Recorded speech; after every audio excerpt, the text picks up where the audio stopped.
Nagluluto po ako ng chopan mga kapares. Ayan na sauce. Ang secret sauce ng aking chopan. Ito ay lamis. So, yun po ang gagawin natin. Ayan. Kailangan marami para masarap. Sunod lang kayo mga kapares. Yan.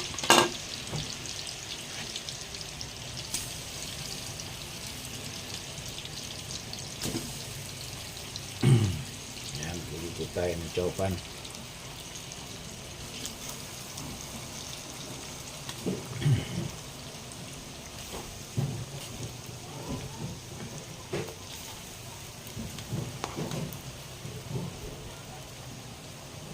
Ganyan po ako magluto ng sariling chopan.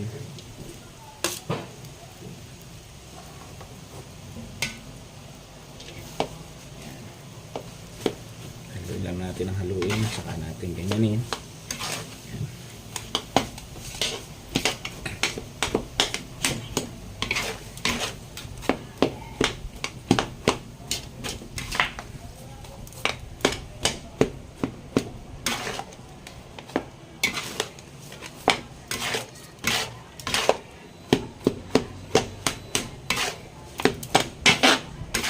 Mainit na mainit pa rin po yung kanin yan. Nilalagay namin. Aking nilalagay dyan para sure na talagang bago lagi yung kanin nilalagay namin dito. Ginagawa kong chopan. Medyo humina lang kami. Nag-struggle lang itong panahon ng mula June. Siya nga mula June. Hanggang ngayon medyo hindi pa rin maganda yung sales. Pang struggle na nangyayari sa buhay. So ngayon ito pa rin, lumalaban pa rin. Kumbaga patuloy lang.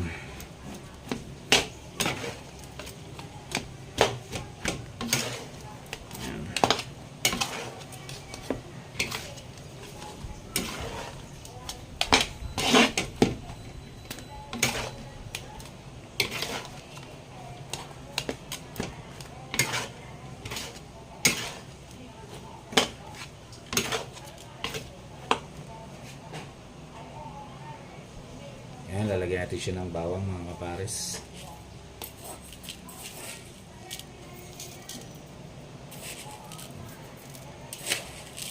Masarap niya may bawang, di ba mga kapares?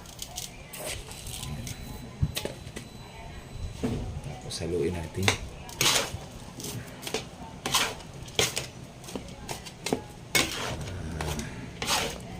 Masarap. Sekreto ng sauce ng aking chopan. Mayroon siyang hotdog, may chorizo, mayroon siyang ham. Yan, kompleto siya. And then yung mga sekreto ang ingredients na hindi niyo dapat malaman. At kung gusto niyo matikman ang pares ni Kuya Tok, pumunta lang kayo dito sa Tayabas para makita niyo at matikman niyo ang pares ni Kuya Tok. Ang kaparis. Ayan. At taas natin yung apoy para mas maluto siya ng gusto. Ayan. At kita nyo naman. Ayan na. Ito na siya.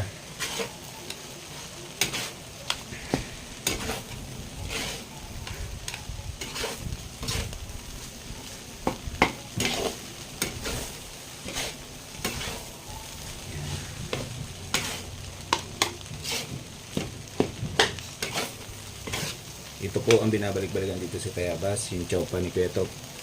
Yan. Yan po yung walang halong kabulaanan. Pawang katotohanan lang po.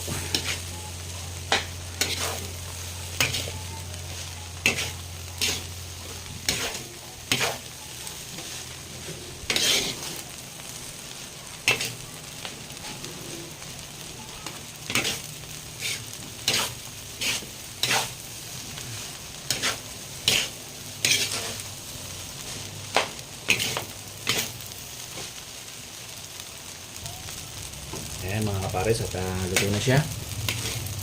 At chopa na siya mga kapares. Yung mga hotdog, chorizo at saka yung ham. Pero dapat po ang masarap dito mas kung talagang masarap yung giniling na baka talaga. Kaso hindi ko po kaya ang presyo mga kapares, sobrang mahal. So, ito na lang yung ginawa ko.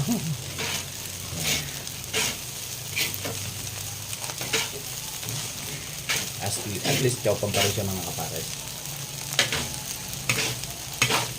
May isang ano tayo, isang tawa na halos.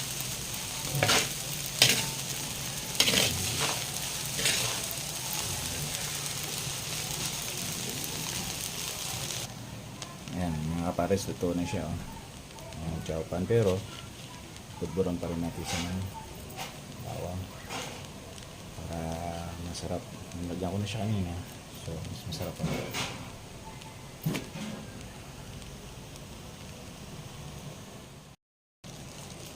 Ayan. May multo ata dito ah. Mamatay na lang bigla yung camera. Oh, yan. Hindi ko alam kung bakit. Ayan na. Luto na siya. Siyempre, simpleng luto lang yan eh. Sabi nga, kapag mayroon kang lulutuin, masama kung wala. Yan, lagyan natin ang masarap na bawang. Garlic fried. Ayan. Ate. Yan, may customer kaya ako to.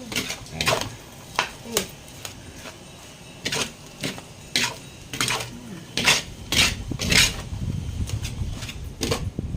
Ano? Customer. Bibili yata.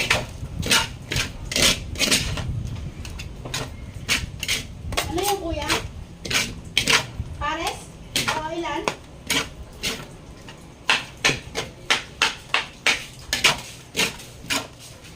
Kasi natin yan mga pares para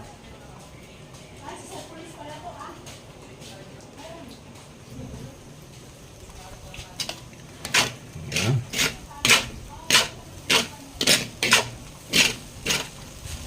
At ito natira ito sa isang kaldero. So ngayon ito na siya. Pinis na rin siya mga kapares.